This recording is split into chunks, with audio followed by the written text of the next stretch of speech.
Bam. Good evening, everyone. You do this to me all the time. Good evening, good evening, good evening. Thank you guys for tuning in.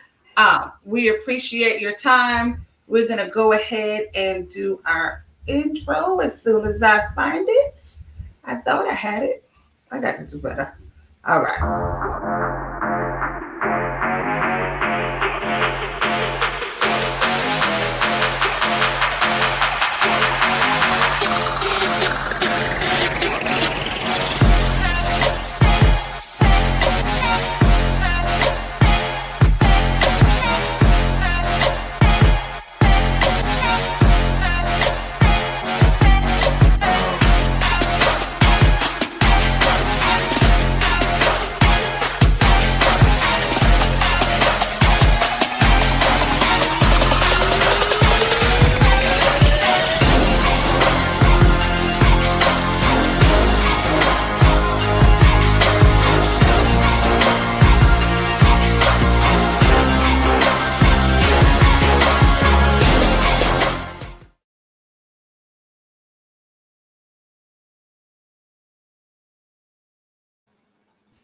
All right, ladies, we are back. So, again, welcome to our broadcast tonight. We have a special guest in the building. So, I'm going to let her actually introduce herself. Hi, my name is Jakai Taylor. Um, Good evening. All right, so yes, we have Jakai Taylor. We have, of course, our regular Miss Katrina Taylor, and I am Samantha. So tonight we have a couple of topics we're going to engage in. And all of these topics really are going to be based on the fact that we are women of color. So it's going to be based on, our experience being women of color um, with these different things that are happening. So just keep that in mind. We welcome all comments, uh, your input. And again, we thank you for being here. We're going to start with just, I think the first one I have up here is motherhood, um, being a mother and a woman of color. As for Jakai, naturally, she is not a mother as of yet. I will leave that up to her if she feels comfortable enough to tell you her age. She's not required to. I'm 20. Okay, so Jakai is 20 years old. I wanted to have her on for a couple of reasons. I often feel like we as a society, we do a disservice to us, to ourselves. The older people, they rarely, hardly ever talk to the younger generation. Like, they spend so much time feeling like, oh, they're young and they don't know anything. And, they categorize it and they don't talk to them and see how they feel or what their take is. And then a lot of time, the younger generation, they feel like, oh, y'all old, y'all don't understand what we're going through. So I wanted to have Jakai on um, so that we can mesh our ideas together, see how she feels about these things at her age, being 20. And then she could also hear, I'm sure she hears a lot of this from her mother already, but she could also hear, how an older woman feels about some of these things as well. So hopefully this is going to be a mutually beneficial conversation for both of us. And then all of you guys that are watching and tuning in. So, like I said, we're going to start with motherhood. Um, Trina, you want to start? Um, I feel like in this day and age, and kind of compared to the way I was brought up, I think that a lot of what I try to do as a mother in 2020 is um, just kind of give space to my kids who are 16 and 20 to say what they need to say. And I try not to jump in there with my, but like I try to make it a space where they can say what they need to say respectfully, I'll listen and consider their, their opinion, what they feel. That wasn't always the case when I was growing up. It was just kind of like, this is what you're gonna do. Be quiet about it. You know what I mean? And I don't really care how you feel. So I tried to, from young, to tell them, you can say what you want to say to me, but it's how you say it. You come to me respectfully, write me a note, send me a text. You know what I'm saying? If you think you can't say it quite right, write me a note or something. Um, and I think that's one of the main things that I've tried to do, as far as just keeping communication open, um, and just kind of trying to let them be themselves without being so overbearing. But at the same time, trying to be the person that they can depend on and lean on, and also know that this is, as for me and my house, we're gonna serve the Lord also at the same time, but also knowing these are the things that you're dealing with, and we have to deal with it. Right. Okay. So do you feel like, um, so was motherhood like always a plan for you? Like, did you always want to be a mother or? I don't know. It just seemed like it was just a given for me. Get married, have kids. you know. I mean, I guess I wanted it. I always wanted it, especially getting when I was dating to get married. When we were thinking about getting married, like that was a given. We were gonna have kids. So, yeah. Okay. And Ephraim said that's good. I wasn't encouraged to express how I felt growing up. Absolutely. Neither And was I. I think a lot of us was raised in that do as I say, not as I do. My mother used to say stuff like, if I want your opinion, I'll give it to you. You know, like, she kind of had a saying, for everything or whatever. And I would definitely say, like, growing up, for a while, I was like, I don't want nobody kids. I don't want no kids. I don't want to be nobody's mother, because my mom had 5 kids. So, at times it looked like it was a lot, like to have that many children and then sometimes to be doing it by yourself or Yeah. whatever. So, like for me, there was a time where motherhood was the furthest thing from my mind. Like, and I found comfort in not wanting kids. Like, it was a comfortable space. And then I'll say, once I got married, it feel like overnight all of that shifted. So like I got married and it was almost like I felt this immense pressure that now that you're a wife, you have to be a mother. Uh, Like, did you feel that way? Like, now I'm married, I have to have kids. Like, it's kind of like wife and mother go together. I didn't feel pressure though. I kind of felt like that was like the natural progression, and I was okay with it. You know. Yeah, see that natural. See, it's like because I felt like you grow up and they say, "Oh, get married, you get married, have you some kids," and I think the pressure for me was, I got married, and then the kids didn't just roll right on in. Yeah. Yeah. Like it was. Yeah, the kids took a while. Like, Yeah. you be looking like, okay, they go fall out the air somewhere. Like, I think maybe that's where the pressure came in because Yeah. it didn't just roll right in. So, Yeah. Jakai, do you feel um, marriage and kids is the natural progression for you? Do you even want children? Yeah, me and my mom, again, we've talked about this before. At this current time, I kind of do like a back and forth. Like, there's times where I'll think to myself, like, oh, when I'm older and I'll have my kids do this and I'll do that. And then at other times when I actually think about everything else, like, the less fun parts of being a mom, I'm like, maybe I shouldn't do that. Maybe I just want to, just go without, having to raise kids. So I don't know.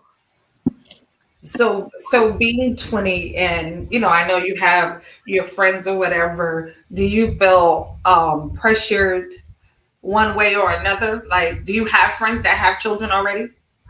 No one I'm really close with has kids yet, so I think that's a good thing because I just feel like when you're young, it's hard to like make the choice that like this is once you have a kid, it's permanent, and I think it's hard to like make that choice at a young age. So um, I don't feel pressure really either way for the most part. I mean, I know my mom says like, "Oh, I want to have grandkids."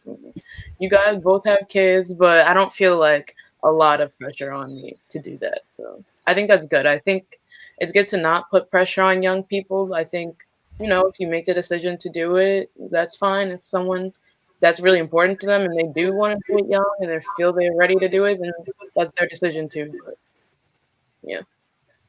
Okay, so you're 20, you're in school, in college, right? A Yes. junior. So you're Mhm. a junior in college. And you said you don't really feel the pressure one way or another, right? Yeah. And it's kind of like where life takes you, you're comfortable with. Right, exactly. Okay. Look at your mother smiling like, yes, that's my baby. Okay, so yeah, I will say, I mean, I guess at 20, I didn't really, well, I was like engaged. I wasn't married yet. I didn't really feel the pressure. I think I was still kind of like, eh, about the whole kid thing. I wasn't really sure, like where I wanted to go with that. I'm not even sure I was really sure I wanted to be married. I mean, even though I was engaged, it's like in the church, it's like, better to marry than to burn. So it's like, you feel that shove, Yeah, kind of like, pressure. that's right, like that's where you need to be, where you need to be going. I think definitely at 20, I was definitely feeling that shove. My mother was shoving with the Bible, throwing oil, hoping I slip over, into the right way. I definitely felt that at 20. Um, so what was the next one? Money. I know we often talk about, glass ceilings in corporate America, and the pay scale. You have this one up here making this, and this one, and this one, and oftentimes women are rated, especially women of color, are rated like at the bottom when it comes to income and what we make. Um, and thinking about myself, I'll say I've definitely experienced that, but I also feel like now in 2020, I feel like women are making incredible strides. Maybe not so much in corporate America or the in the basic sense of working for other people, but I was doing some research and looking, that women of color have started more businesses and started their own thing, in the last couple of years than I guess expected. And so I feel like women are doing a lot better than we have. And I definitely believe that it's always better to start your own business, to have your own thing. It's more work, it's harder, but I think depending on someone else to treat us fairly or equally is always going to be a battle or a struggle, or trying to convince someone of your worth is always going to be a struggle.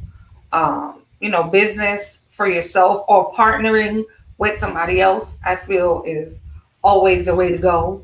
So Jakai, you're 20, you're in school. So what's your goal for business or financially, or where do you want to see yourself go? So I always say, no matter what like profession I'm in, like one of my greatest things that I'd love to do again with money, if I have enough, is be able to travel. I just want to. There's like so many things around the world that I feel like would be so interesting to go and visit and see, like the different things on Earth. So I mean, I think about that, like can I like level up in that way so that I can live comfortably and like do a lot of things that I'd like to do, see the things I want to see. But I mean, as of right now, I'm getting my degree, but I don't have a clear career path just yet. Um, with psychology, I was thinking, I could go in the direction of maybe social work, or I could maybe have my own practice, and do therapy that way. So I definitely need, like, if I was going to open my own practice, all the business tips, like, direction with that, like where do I start, like with owning my own business and like, but it's also a lot to think about because like you said, that's hard work and like all the pressure is on you to like get everything done. So yeah. What you say? Black women are more educated and leading the way. And absolutely, I definitely think we are. So your mom stepping away from her corporate job and starting her own business, has that inspired you more to want to start your own business, or has that scared you? No, I mean, I'd say it more so inspired me. I don't know that it directly inspired me to start my own business, but it inspired me in the way that when she was unhappy or like unsatisfied with what she was doing, she like took that chance, she trusted in it, she worked hard and then made the switch that she wanted to make. And for me, like I always get very nervous. I always want to like stay in my comfort zone. So just in terms of like that general like idea, that definitely inspired me when, my mom went and made that choice to do that. So All right. And Trina, as you said before, you stepped away from actively practicing law after how many years? 20. Oh, it was 20. Girl, Lord. you know I'm almost stop. 20.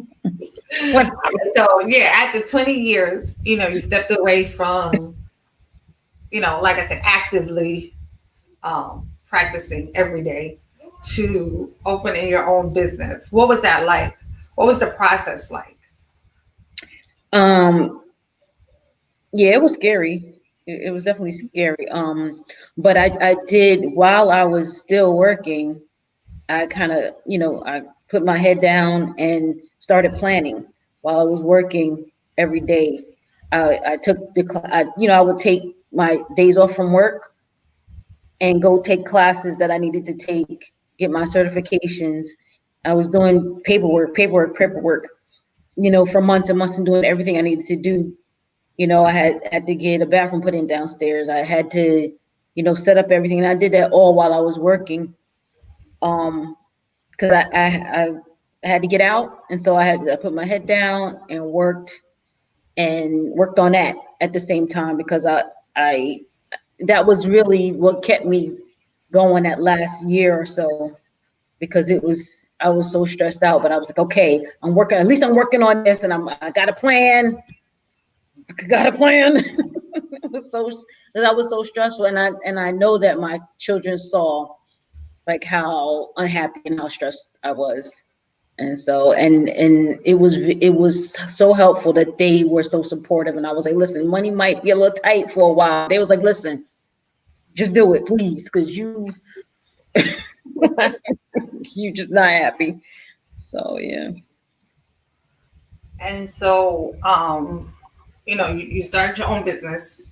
And how long after you started did COVID hit? It was about a year. Oh, About a okay. year. Yep, because I opened in April of 2019, and then April of 2020 is when COVID hit. Yeah. And So, what has that been like? Because now, this is your sole, well, mostly your sole income. And it actually, listen, God is a provider.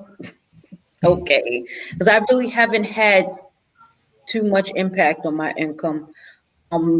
There was one or two kids that kind of dropped off, and then some came back. But like my main, you know, I really haven't, I really haven't felt it, and I just thank God because I had two, I have two steady um, and they're children of essential workers, so they never stop coming. And I told them, I said, listen, as long as the state don't close me down, I'm going to be open, and we're going to follow every COVID, protocol, whatever we need to do, and we've been open. So So while you were getting your business prepared, were you able to get any grants or loans? As a minority, as a woman of color, were there any opportunities that were available to you that you knew about, or I didn't really know about any grants, and I didn't want any loans. But I did get I got a free marketing class and free oh gosh, what is this software for your business, to okay. do your accounting and all that stuff. So that, but it was through a grant from my county small business association. And so I was able to take advantage of that.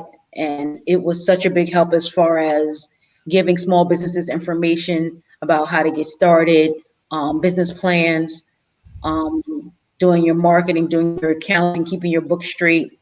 And it was such, and the way it came about, I was just like, wow, bless the Lord, because my faith was like kind of like going down. I was like, Lord, I don't know if this is the right thing to do. Then I just got a call like, listen, jump on this. This is totally free. All this information is free. All this, you know what I'm saying? And I was like, okay, well, thank you, Lord, because I felt like that was some kind of confirmation I was going in the right direction at that time, because I needed something like a bright light, something. Because I was like, I was scared. I was scared to take that step. So is that something you would recommend, other women to do, to look into the small business associations in the areas, you know, or would you have any tips for? Well, there's a lot of things that I've learned along the way, Okay. which I knew in the beginning. Like even taking that class, it was like after I had already, what I did was I invested my tax return, and that's how I got started. I just took the whole tax return and just invested it into my business. But I needed to know about more market research. What was the need in my community? Um, I needed to know more about the accounting part of it, the tax part of it. And I had some basic knowledge, but there was more things. There was more that I needed to know. I needed to be more in depth. And then when I started, I kind of, I had, okay, saved up for, a couple months, thinking 3 or 4 months. All right, I'll be good. Things should be rolling by then. Yeah, it really wasn't rolling by then. You know what I'm saying? It took longer, and so I didn't really have quite enough, money saved up on the just in case. So things was a little shaky for a minute. But like I said, God is a provider, and He came through right on the end when I was about to just be crying every night. But That's God great. provided, definitely. And so to kind of like your generation, do you think your generation is is more focused on starting your own businesses, or kind of like the traditional go to school, get a job type deal? No, I can tell you for a fact, like, I don't know what it is, but like, I feel like everyone my age is like starting their own thing. They're like finding what they're interested in, what they're skilled at, and they're using every resource possible to start up their own thing. It's like it's actually, I feel like, becoming even more rare to like go the traditional route. Everyone's kind of trying to, weave their way through to like come up, on their own.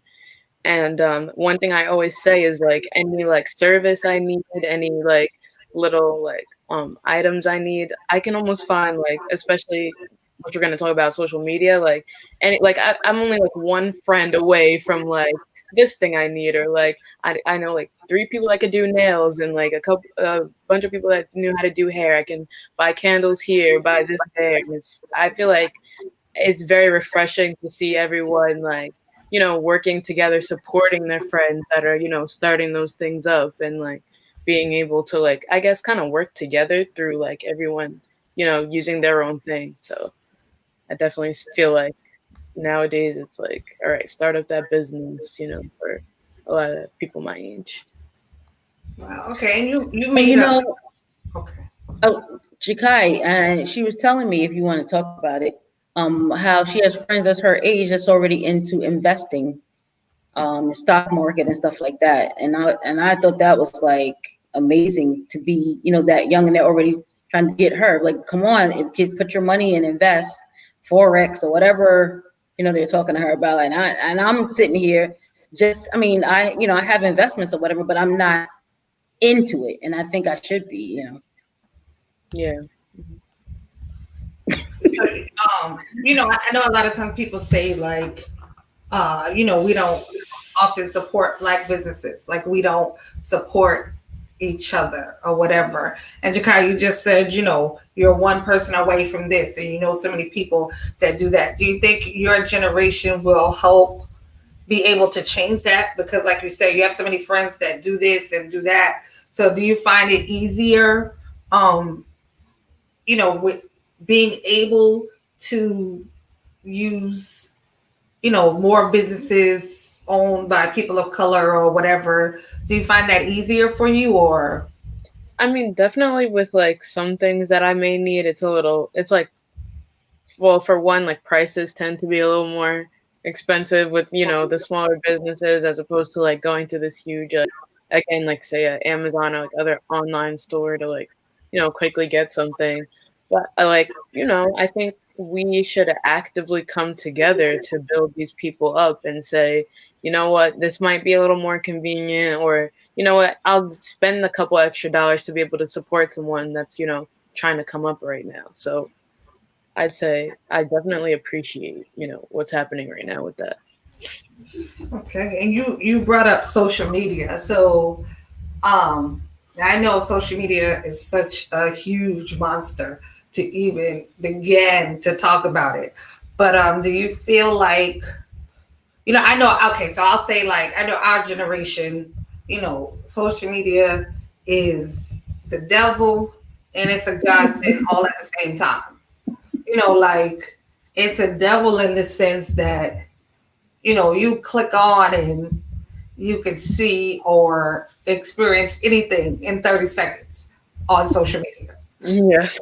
But at the same time, it, like you said, it can be a godsend, in that crunch, or as simple as putting up a post. Who knows somebody that does this? Right. So I think it kind of teeters back and forth for us. What's your take on it? Oh, I definitely agree with that. And I think it's becoming like even more to the light as like things go on with social media, like, the kind of toxic negative energy that like people get from, social media. So like I've had plenty of times like between me and my friends, like we'll be talking or whatever, they'll be like, you know what, I deleted Twitter, I deleted Instagram. I can't, like, I need a break off of that. Like I'm not gonna be on there I'm not trying to be on there. Like I can't deal with this, I can't read this anymore. But then like you said, we also have those times where like using that to connect with people or like, look at something funny to escape for a while or like um I don't know, just things like that. I feel like it can be, or again, networking. Then that's when it has like the positive, sides to it. So I think just with balance, you just have to like keep weighing it. I say, so being a woman of color, do you think that we're represented well on social media? um, Social media, I'd say it depends. It depends. It depends. It depends. I feel like a lot of the times, or at least for like things that I use, like it all depends on who you follow. You know what I'm saying? So like my Twitter account, like I feel like I have like some comedians on there. There's like I found like photographers on there. Like I've been able to like follow like great people, like activists. So like a lot of my page is about, like Black Lives Matter, bring each other up, things like that. But I mean, I've also seen a lot of like the slander and like bullying and stuff like that that goes on, and it's like, the colorism, like then there's that side of it too. So Okay. So, overall, oh, good. I don't know. It depends. I mean, I think it's true about like it's who you follow, who you Okay. follow a lot of times. Because like I'm down my timeline, I'll have like like on Facebook because I follow a lot of my family. It's like a lot, like my aunt, she's constantly posting, you know, she's sharing like every preacher and every scripture. So like I know my aunt is gonna post that, but like down my timeline on Facebook, it's a whole lot of scriptures and that's good. Instagram I have like a lot more comedians, but at the same time I don't follow a lot of people. Um, and I think it's mostly because, and I know this might be off topic or weird or whatever, but sometimes I don't follow people because because I feel like I don't know if they want me in their business, so I don't click the follow. So I was like, what if they'd be like, I don't, why she want to follow me? So I don't really click. Okay. And I the feel other like it thing I might be think is way the too much. Stuff like that. I think it's the difference in our, like me and Jakai talked about this before, is that I kind of feel like pressured like to like and comment on some social media. You know what I mean? Like I feel pressure and I don't really want to. Like I don't want to engage because I just don't, that's who I am. I just want to watch. I want to look and keep scrolling. Right. And I feel pressured to comment, like or whatever. But Jakai was saying she doesn't really feel that pressure. Like and Tyson, same thing. They don't feel pressure to like and comment. Yeah, Jump, I jump would in, have jump to in there. say, yeah, I would have to say, I really don't feel pressure. I mean, like, in how they do those posts, so type amen so God can bless you. Yeah, I just scroll on past. I mean, to me, that's half of the beauty of social media is because, I don't have to be bothered. But at the same time, like, even on Facebook, I don't have thousands of friends. Like, I'm not really interested. Like, I mean, even, like with people you went to high school with, like, if I ain't really seen you in 25 years, I just don't see the point. But, when people ask to be a friend on Facebook, I just, okay, you know, You it, see, it, and that's why I don't want to request to be somebody's friend because they probably gonna be like, all right, what do you want to follow yeah, me but like, for? I don't think about it though. Like, I mean, like, I don't think that hard about it. I mean, I guess I get what you're saying, but like, yeah, I don't know. I will say more people that like if we're friends on Facebook, 9 times out of 10, you probably sent me a request. Like when I first started, there were like a handful of people, that I wanted to stay connected with. But Facebook, it's been so many years now. It's like when you see stuff that say people you may know, just because I know you don't mean I want to be, Exactly. I want to be that connected. So Anthony said, do you feel like there are a lot of emotional triggers on social media? So I'm going to say yes. So the other day, I was scrolling on Facebook and there was this real emotional video. And it's so weird because typically I'm not the emotional person. Like, I see something and I'm good with it. But it was this video, this guy, I think his brother or something had gotten killed, and I know you've seen where The Rock does that Hawaiian angry dance thing that he does. Okay, so this particular boy was like doing one of those dances for his brother. I guess they were from wherever. But he was trying to do the dance and it was like so hard for him and he was like breaking down and whatever. And I started crying. And I was like, and I couldn't understand for the life of me why I was crying, especially because I am not a crier.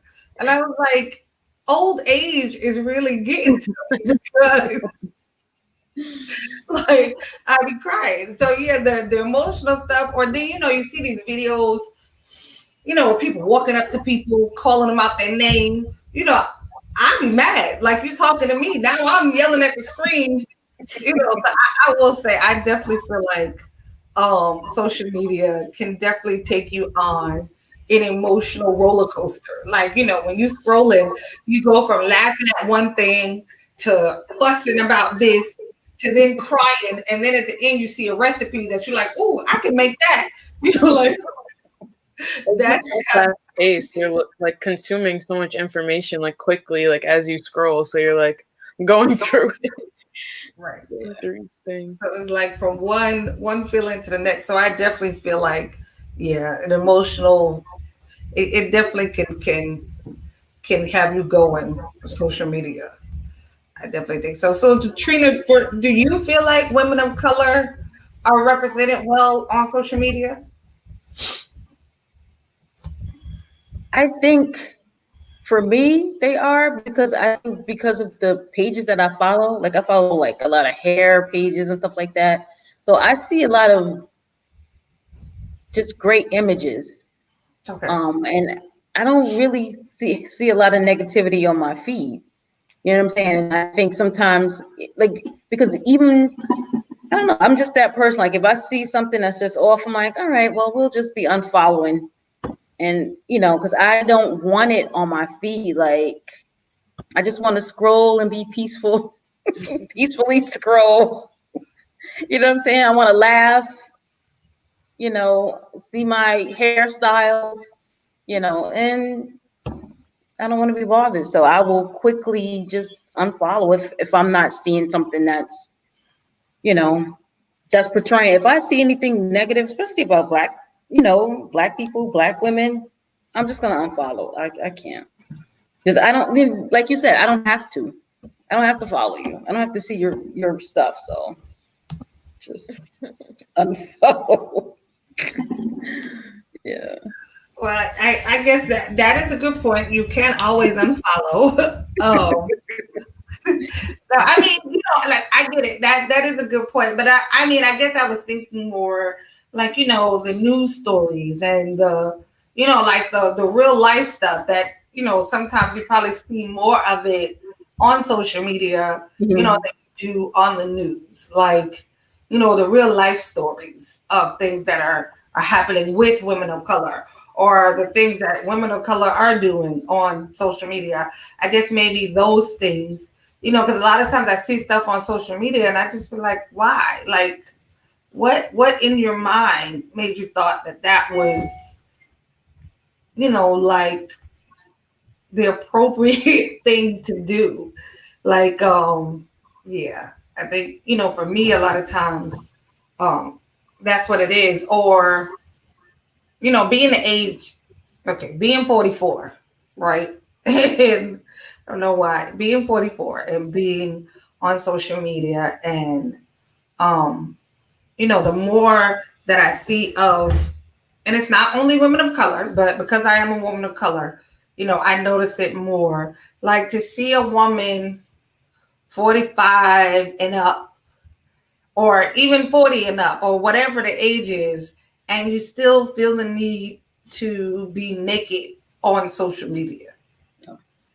And I just, it boggles my mind so. Like, I just don't understand it. Like, I mean, successful people, it's like as much as you've accomplished, like, you still so unsatisfied that your next best move is to be naked on social media. Like, I don't know why that bothers me so much. Like, I feel like we're never going to be accomplished enough. Like, it's like we're never satisfied enough with who we are, with the amount of attention that we get. It's like you always need more. I mean, do you think that some women feel like they have something to prove? You know what I mean? Like I know a woman in particular that I follow, and she's very funny or whatever.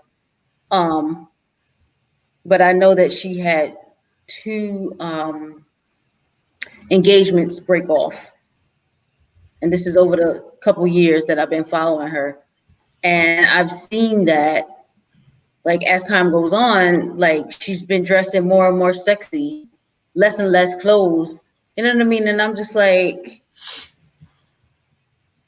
child. I mean, and she has a very nice body, but you're older than me. You know, I don't know. I don't know. Like I don't know whether she feels like she has something to prove.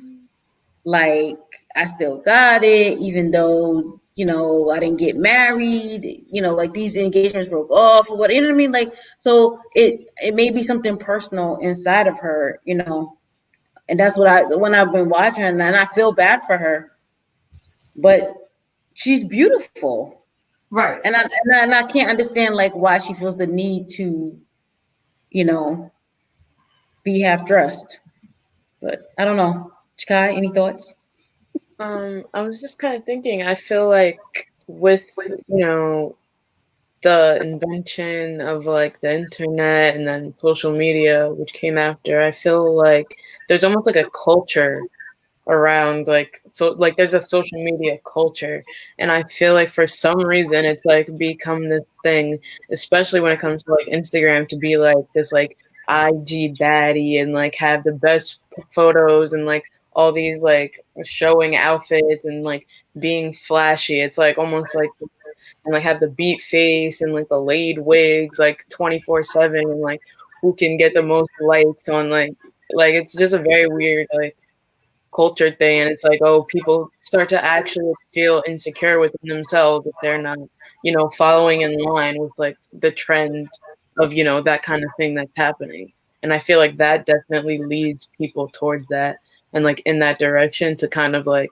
just do whatever they see pretty much everyone else doing, to like follow within that, or else they feel like, again, like they're not doing enough, or like they're not good enough. Yeah. And the sad part is like, I mean, a 20-year-old, an 18-year-old, I'd be like, okay, you still kind of trying to figure out who you are. You still, kind of overcoming maybe some Impressionable. weird teenage years, but by the time you're like 50, like, there's, like you were saying, there's somebody, like that I follow. And I think she is, oh my God, she's beautiful. She's always been beautiful. She's successful. She's great. Like, and then I think she just turned 50, and I looked and her hind parts were all over the internet. And I was just like, but why? Like, you have so much to offer. Like, I don't, I wonder, like, why does it seem like now women of color is like, all I have to offer is my body? Do you think it has anything to do with her age also, like that midlife type, you know, dealing with the age thing, like I'm getting older and you start to feel like my youthful days are gone. I'm not young anymore. Like that's the thing. I mean, it really is like when you start to get old and you like it's over. Like, okay, I'm dealing with you know the beginnings of menopause basically, and I know for a fact that I probably could never have another child. I don't want another child. I don't want any more kids. But just that knowing that I could never go through that process of being pregnant and have it took me for a minute, like, oh wow, like I'm really past that whole stage. You know what I mean? Like it did, that whole aging thing, it gets to you. And no, it's not affecting me to where I want to start looking sexy on the gram or whatever. I was about to say, am I about to see you twerking on Instagram? What? Because Girl, no. But I'm just saying the thought process of the aging and not, your youth being gone, it does something to you. And some people it makes them, go out and like, that midlife crisis. You know how older men go out and buy a fancy fast car. some women, I guess they, maybe they'll go out and have a surgery to make them, snatch it or whatever, or they want to, do the sink pick or whatever. Listen. I'm not. You know what? I'm not even gonna front. If there was, if I can go and get some stuff sucked out and pushed in, like, I'm not like there would probably be a few nipping and tucking that I would do. I'm not even gonna lie. Like some of this, they could suck it all into oblivion.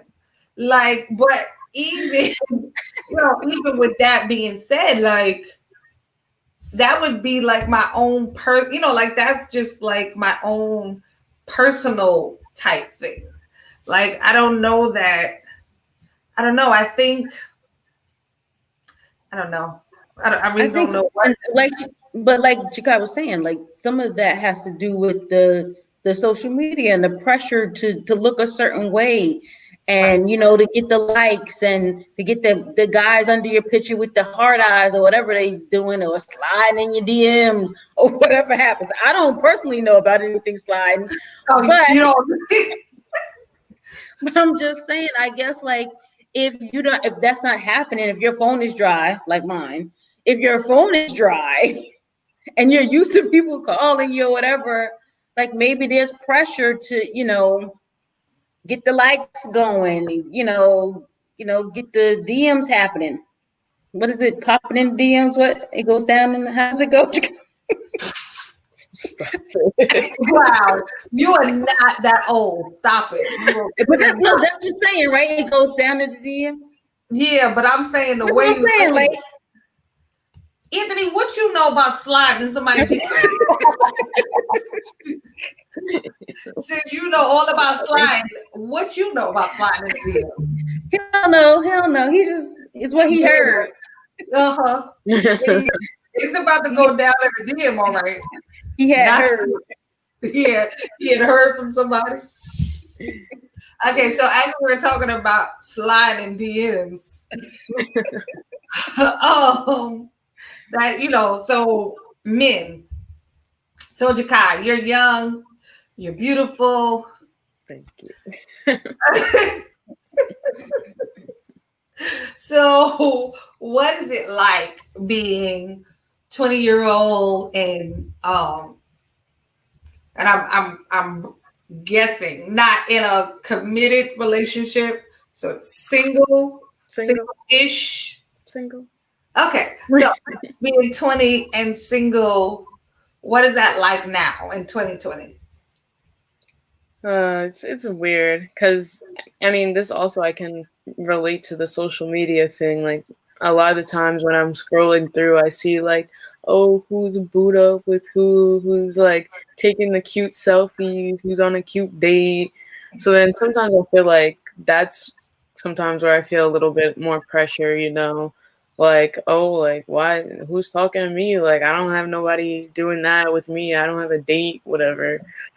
But I feel like at the same time, it's, you know, I feel like I'm still very young. I don't need to worry about, like getting engaged and married yet. I feel that, um, even like a lot of my friends too, we're not too like concerned. I feel like, back in the day, like everyone used to get, would start dating even younger, get engaged younger and married, and like, it'd be like high school, college, and go. But like nowadays, I feel like there's less like of that pressure and stigma around like, oh, find yourself a good man right now, like make sure like go out there, you know what I'm saying? I feel like I'm able to, just focus on school and like things that I want to, do myself without having, that not in my way right now, but like having to like start putting effort and like so much energy into that just yet. So Wow. Okay, and Trina, we know that you're not 20, and but you are. I don't know. I don't like to call you single, but I guess you are single. Um, so what is that like at your age, and which is not 20? And I'm jumping older in, than you. Let's just say that. Listen, I would just jump in here. You see, I keep talking. In a minute, I'm gonna say something stupid or something. Help me out. See, I'm drowning. Throw me a lifeline. Uh, girl, I mean, I I haven't really dated in a while. Like it's I think maybe at the beginning of the year I was on a dating website and I was just like, it's not good out in these streets. You just it's not, you know, just not much to say. I'm not gonna say I gave up, but slim to none chances. It's I don't know what else to say. I mean, like I would like to be in a relationship. I would like to be married again, but the and I'm not gonna say like some people be like, oh, men are trash or whatever. I don't believe that. I absolutely believe there are good men. Absolutely believe that. I have very good friends. I have, I know lots of couples my age with good men, and I know that they're out there. That's all I got. They out there somewhere. Well, So I'm just saying I'm not gonna trash. Like I'm definitely not gonna trash black men because I definitely know good black men. I have met good black men. I'm related to good black men. You know, and I try to tell Jakai that because sometimes she'll be like trash. And I'm like, no, they're definitely good men. Out there somewhere. I just feel like for at least my age, there's still just a lot of immaturity. People will say like, "Oh, girls always mature faster than guys," but I'm like, can y'all catch up? Because like, it's too much. Like, I don't honestly know that I believe that. Like that girls mature. Like I hear that, a lot. I've heard people say it, but I know several women that that's true too. That's true. That needs to catch up as well. Right. Like you definitely need to catch up. I say like I spent 3-4 years being single and dating, and it was for a hot minute it was fun. I'll say that. Like, when you first get divorced and it's like you've been with somebody for so long, then it's like, okay. And I think part of my mind was still in the 90s, like when I went into being married. I'm like, yeah, you're single again. And then it was like, oh, this ain't the 90s. Like, nope. I will say things were very different. Yeah, very different. The truth seems to elude a lot of people. Show. The truth. Like it really was interesting. But I will definitely say, like you said, Trina, there are still definitely good men out there, men of color, that are not tied to somebody, because a lot of them are tied to somebody. They just may not always remember that. Listen, I got a few stories. I got a few stories, and they all ended with, "Oh, so you are still married."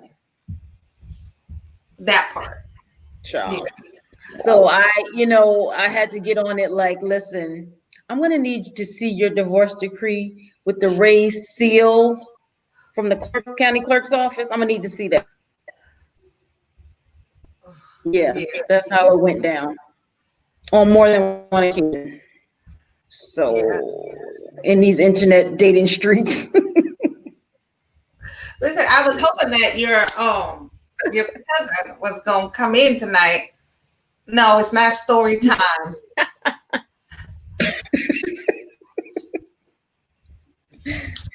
I was hoping that your cousin was going to come in so we could answer his question from last week. Oh, He didn't come in, so we didn't answer it. We do know that October is Breast Awareness Month, as well as domestic violence. I will say, on a personal level, I do personally know, well, actually, two people that I'm rather close to that has experienced and dealt with breast cancer. Both survived it. Um, One was someone that I worked with, and I have to say it was really hard to watch her deal with it because she went through it and went to work and came to work like every day that she could because with health benefits it's only so much that they pay. You only get a certain amount of time, so she was going to chemo and still coming to work. Like doing chemo on a Friday, like taking that Friday off and then coming back to work on Monday. She did lose a large amount of her hair. And it was really hard to watch that, to watch somebody experience something like that. So we know breast cancer is very real. It is something that plagues not just our community, as women of color, but just women in general. Um, and I know, well, I'll say, I think being supportive makes a big difference. Being there for people when they're sick, trying to do all you can because let's be honest, there's only so much that you can do from the outside, but sometimes just people knowing that you're there and that you're available, even if it's for nothing else, to drive somebody to a doctor's appointment or pick somebody up. I think those things are always helpful. Unfortunately, cancer is one of those diseases that um, it kind of seems like it's always a 50-50. One person can get it and they go through the treatment and they're fine, and then the next person get it and they're not fine. So you never know. If you're a woman, it's always important to get screened, get mammograms, to check them yourself. you know, do some research, learn how to do your own exams, but also to go to the doctor and get the exams, to follow up. Make sure you're getting them on a or yearly. If it runs in your family, you need to get screened earlier. And you might need to, get a mammogram more than once a year. I'm not sure of the specifics, but based on your based on your family, and if it runs in your family, you definitely need to stay on top of all your screenings and be aware. Do some research, learn different things about your body. Learn how to care for yourself. Um, Go to the doctors. Like, go to the doctors. They don't know everything, and but they are there for a reason. Trina, did you want to add anything to that? Um, I know, like every year, Jakai and I, we go to the breast cancer walk that's out here, Okay. and we support every year. We put on our pink and we go out and we donate money for breast cancer research. Unfortunately, this year I don't think we can do the walk, but there may be. I think there's a drive. There might be a drive-through that we can attend. But it's it's important to support, even if you can donate to charities that support breast cancer research. Right. And as far as domestic violence goes, it goes without saying it is never okay to hit any person, whether you're a man hitting a woman or women hitting men, because that is a thing as well. It is never okay. It's never acceptable. Like, we've already been raised. Your parents have already raised you Her parents has already raised her. Like, we don't need to be raised again. We don't need to be disciplined again. Now domestic violence, um, I know they were saying with COVID happening, domestic issues have gotten worse, because people, I guess, are confined more to, the same spots. So it can increase tensions. But I will say this: women, leave, leave. And like, people will tell you, a lot of different things, but that is always when somebody start putting their hands on you, it is time for you to go. It is time for you to make other arrangements. It is time for you to put your safety above your feelings, feeling like you in love, and go for safety first. And you can always revisit the love later. Unfortunately, there's so many instances where people have lost their life to domestic violence. Not just people, but children have lost their lives because, an adult decided to stay in a situation that they shouldn't have. If you have children, think about your children, put your children first. Think about how these things impact them, because domestic violence impacts everyone that you're connected to. If you have children, it impacts them. Your friends that know, your family, your parents. It impacts a whole community. So it is never okay. Um, it's never okay. It is never acceptable on either side. Like, women, stop going after dudes because they cheat. It don't make it okay. It's never okay to try to go upside somebody's head. It's never okay on either side. Um, so yeah, it's domestic violence. You know, of course, there's always ways to be supportive of that. There's always ways to help. Again, do your research, look up places. Um, Women, if you are in need of help, there are shelters. Sometimes you may not know there's friends that can help you.